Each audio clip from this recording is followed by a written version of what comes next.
I am a killer. In the last job to kill a rich man, I failed. The moment I missed, I knew I had to run.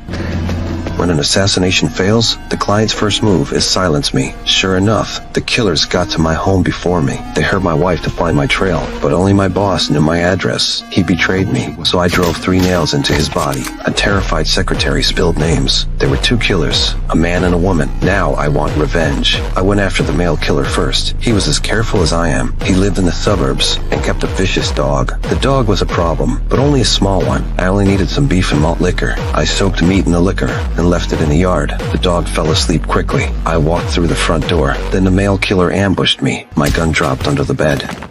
I forgot he had a killer's reflex too. He was strong. I was no match. But killers need more than strength. They need speed. I waited for a moment, slipped into the room, grabbed the gun. I shot him through the door. The gunshot woke the dog. When it saw its dead owner, it charged me. It nearly bit me. I slammed the door and ran out. I threw a torch into the house and burned it down.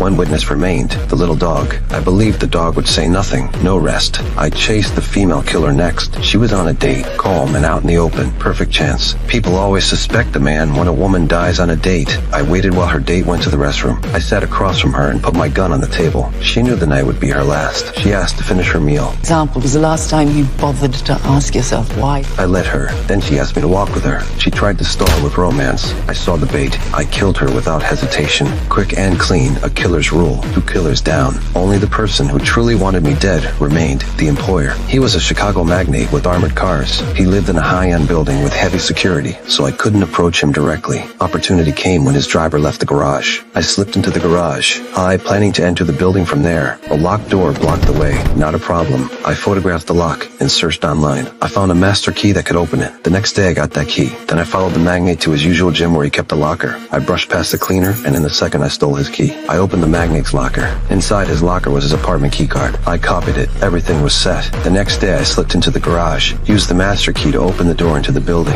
I opened his apartment with the copied card. He was startled. He thought I was a common robber. Inside there was no cash, but it could be delivered. Only when I raised my gun, he realized it was not a simple robbery. I showed him the contract. He learned I was the killer he hired. He said he didn't plan to kill me after my failure, but my boss asked for $150,000 to fix the mess, so the magnate wired him the cash. He didn't know my boss would send people to kill me. Then I understood why my boss stayed silent when I pressed him. If I dug up the truth, he would die worse. Knowing everything, I decided to spare the magnate. I trusted that someone with his power wouldn't anger a killer who can enter his home. I finally saw a killer's fate clearly. Killed today, maybe be killed tomorrow. So I retired from the life. But can I really escape a killer's destiny?